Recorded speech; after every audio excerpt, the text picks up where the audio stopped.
Hello everyone, आप सभी का स्वागत है हमारे YouTube channel step in Hindi में। तो हमारा आज का टॉपिक है तत्सम और तद्भव। ठीक है, तो हमारा आज का टॉपिक क्या है? तत्सम और तद्भव। यहाँ पे और होगा, ठीक है। चलिए देखिए, तत्सम और तद्भव। तो तत्सम और तद्भव क्या है? तत्सम और तद्भव किसे कहते हैं? तो चलिए हम तत्सम और तद्भव शब्द के बारे में जानते हैं।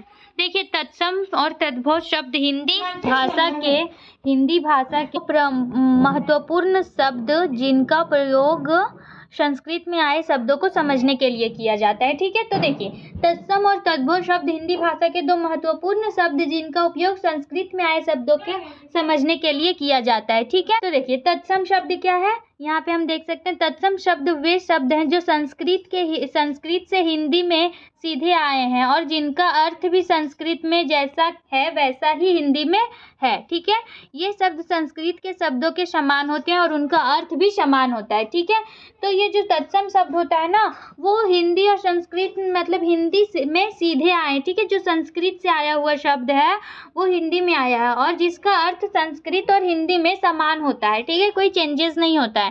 तो हम इसके एग्जाम्पल को देखते हैं। देखिए, कर्म। ठीक है, तो कर्म क्या है?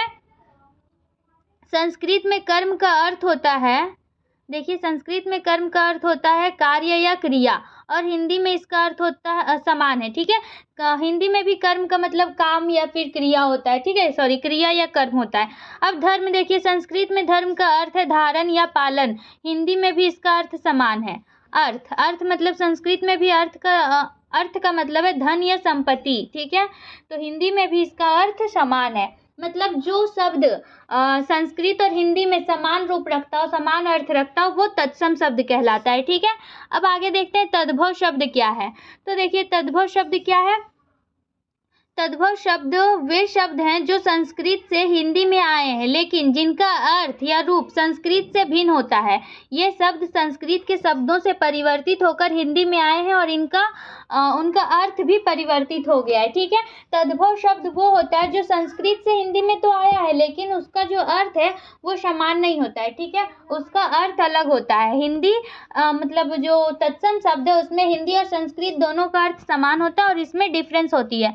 तो हम इसके एग्जाम्पल को देखते हैं। ठीक है, तो देखिए, और जो भी चैनल में न्यू है वो चैनल को सब्सक्राइब कर दें, बेल आइकन को प्रेस कर दें। ठीक है, तो चलिए वीडियो में हम इसके एग्जाम्पल्स को देखते हैं। देखिए, उदाहरण क्या है?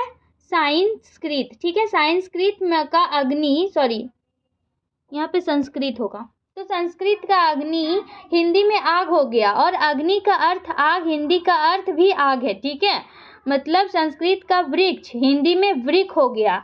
देखिए, संस्कृत में उसको अग्नि कहते हैं और हिंदी में हम उसको आग कहते हैं। ठीक है, अब यहाँ पे जो संस्कृत का वृक्ष है उसको हिंदी में वृक्ष कहते हैं। ठीक है, तो यहाँ पे इसके अर्थ के साथ साथ इसके वर्ड के साथ साथ अर्थ में भी बदलाव होता है, वो तद्भव शब्द कहलाता है। ठीक है, तो देखिए, दोनों प्रकार के शब्दों का अध्ययन करने से हमें हिंदी भाषा की समृद्धि और विविधता का पता चलता है। तत्सम और तद्भव शब्दों का उपयोग हिंदी भाषा के शब्दों को समझने और अर्थ को जानने के लिए किया जाता है। ठीक है, तो तत्सम और तद्भव शब्द का उपयोग क्यों किया जाता है? हिंदी भाषा को समझने और उसके अर्थ को जानने के लिए। ठीक है, तो हमारा वीडियो यहीं तक का था। आई होप आप लोगों को तत्सम और तद्भव के बीच डिफरेंस पता चल गई होगी और ऐसे ही बेसिक नॉलेज के लिए हमारे चैनल को सब्सक्राइब कर दें और बेल आइकन को प्रेस कर दें।